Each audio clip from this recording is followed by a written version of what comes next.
Bismillahirrahmanirrahim. Assalamualaikum warahmatullahi wabarakatuh. Waalaikumsalam warahmatullahi Ya, alhamdulillahirabbil alamin wassalatu wassalamu ala asyrofil anbiya'i wal mursalin wa ala alihi wa sahbihi ajma'in amma ba'd. Puji serta syukur pastinya kita haturkan kepada Allah Subhanahu wa taala yang telah memberikan kita nikmat kehidupan sampai dengan hari ini, sehingga kita masih dapat menambah amal-amal kebaikan kita, juga memperbaiki dosa-dosa kita. Tak lupa salawat serta salam kita haturkan kepada suri tauladan kita, Rasulullah Shallallahu Alaihi Wasallam. Semoga kita sebagai umatnya senantiasa diistiqomahkan untuk mengikuti sunnah-sunnah beliau hingga akhir hayat nanti. Pada malam hari ini, saya akan membawakan materi yang mungkin cukup berbeda daripada materi-materi saya sebelumnya. Jadi materi kali ini mungkin lebih ke pengembangan diri kali ya. Jadi saya akan membawakan materi tentang growth mindset. Kalau misalnya lihat di kamus, growth itu artinya berkembang, terus kalau mindset itu sikap. Tapi sebelum ke arti dari growth mindset itu sendiri, saya mau ngasih tahu dulu kalau misalnya manusia itu punya dua cara dalam memandang kemampuan manusia. Jadi cara dalam memandang kemampuan diri dia sendiri atau mungkin kemampuan orang lain. Nah, cara pandang yang pertama itu adalah growth mindset tadi. Jadi, growth mindset ini adalah sikap atau cara pandang manusia untuk melihat bahwasanya kemampuan manusia itu masih bisa berubah, masih bisa dikembangkan, bisa naik, bisa turun. Dan berkembangnya di sini itu melalui kerja keras, melalui strategi-strategi yang bagus, melalui belajar, latihan, dan hal-hal semacamnya. Nah, kemudian cara pandang yang kedua, ini kebalikan dari growth mindset tadi, yaitu fixed mindset. Jadi, cara pandang ini atau sikap ini adalah manusia yang melihat bahwasanya kemampuan itu adalah hasil bawaan dari lahir saja. Jadi, bakat bawaan dari lahir gitu, kayak udah dari sananya. Jadi, orang-orang fixed mindset ini berpikir bahwasanya orang-orang yang sukses itu ya emang udah sukses dari sananya, kayak bawaan gen istilahnya. Kayak misal ada keluarga yang ibu bapaknya dokter, terus anaknya dokter, ya orang-orang fixed mindset ini bakal berpikir, ya emang udah gennya dokter gitu. Jadi mereka ini berpikir kayak misalnya Einstein itu ya emang udah jenius dari sananya. Setiap temuan-temuan Einstein itu ya emang hasil dari kejeniusan mereka aja. Padahal faktanya setiap orang-orang sukses seperti Einstein pasti ada kerja keras di balik temuan-temuan mereka. Gitu.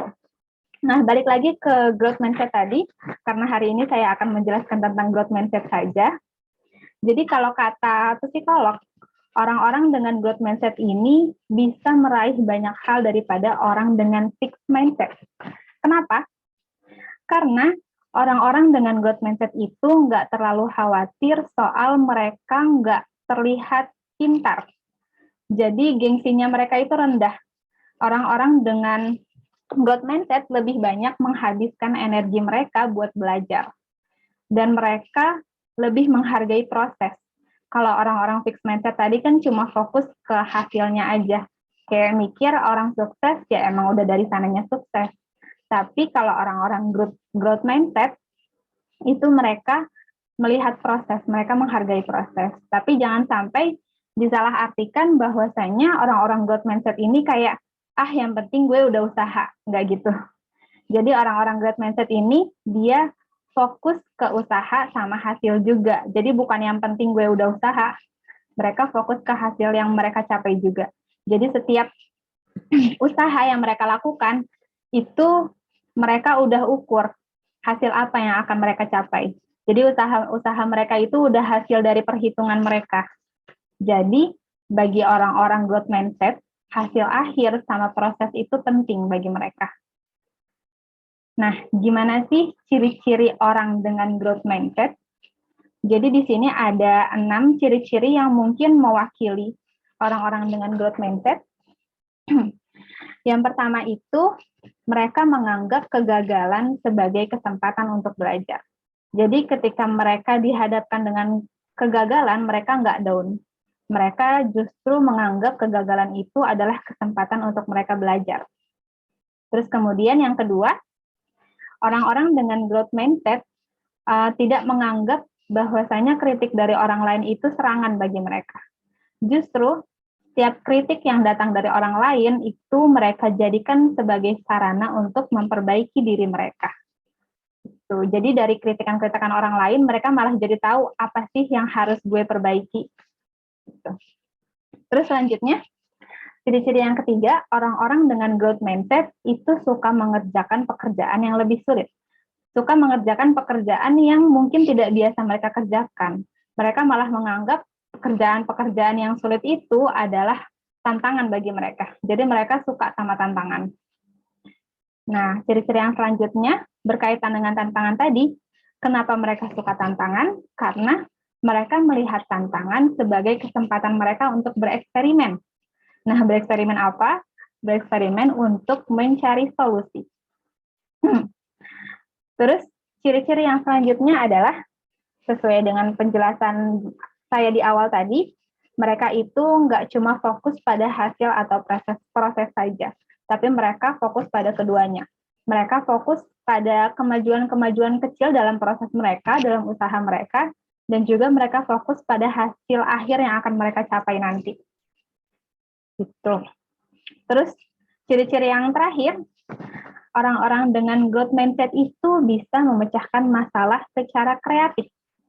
Jadi ini sesuai sama ciri-ciri yang sebelumnya ya. Mereka itu kan tadi suka bereksperimen untuk mencari solusi. Nah, dari hasil eksperimen mereka itu, jadinya mereka bisa menemukan berbagai solusi untuk memecahkan masalah secara kreatif. Gitu. Nah, selanjutnya, gimana sih caranya biar kita bisa jadi orang yang punya growth mindset? Yang pertama itu caranya adalah kenali dulu kelemahan diri kita. Kita tahu dulu apa aja sih yang harus diperbaiki dari diri kita. Gitu. Nah, cara tahu kelemahan diri kita itu di sini ada dua cara. Yang pertama adalah minta feedback ke orang lain. Jadi nanya ke orang lain.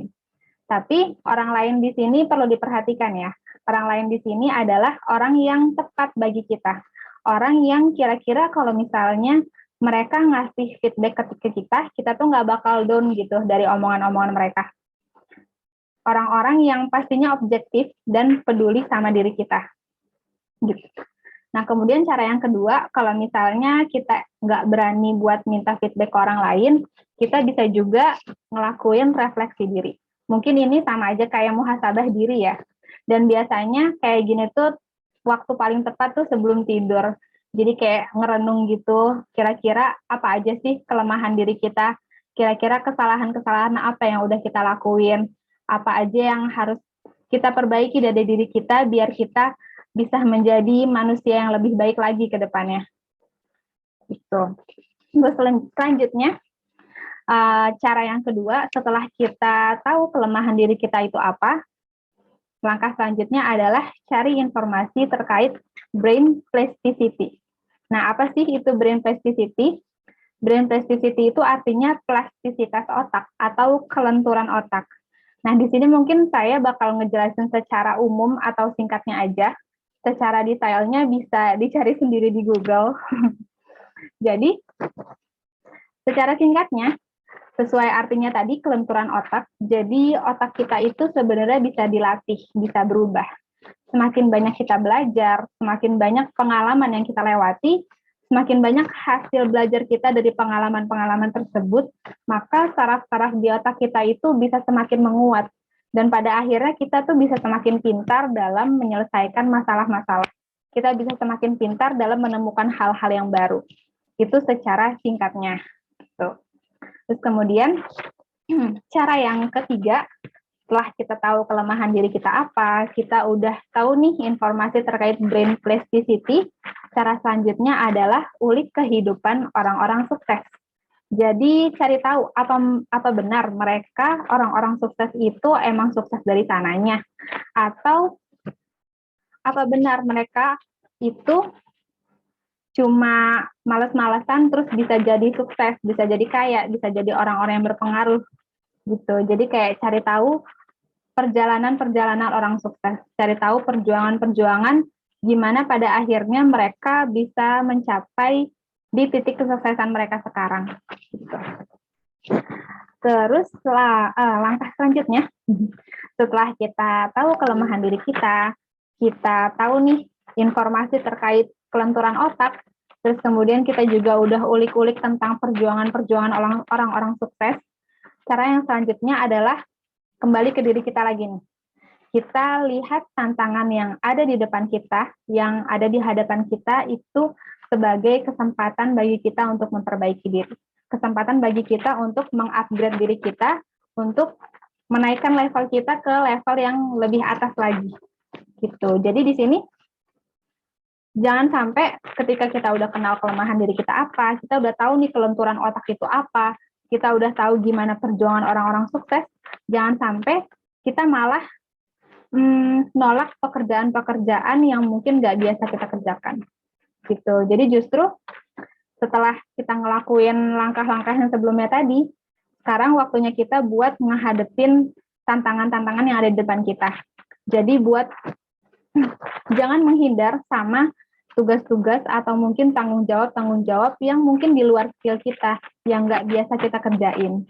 Tapi sekarang waktunya buat kita ya terima aja dulu sambil mungkin bilang ke orang-orang yang ngasih kita tanggung jawab itu atau ngasih kita tugas itu, kita belum terlalu mumpuni di skill ini, kita belum terbiasa untuk mengerjakan tugas ini. Jadi biar pada akhirnya nanti orang tersebut nggak kecewa ketika hasil yang kita berikan itu nggak sesuai ekspektasi dia. Mungkin itu cara yang terakhir. Jadi kesimpulan dari materi saya hari ini, growth mindset itu adalah salah satu faktor penting sebagai perjalanan menuju kesuksesan manusia.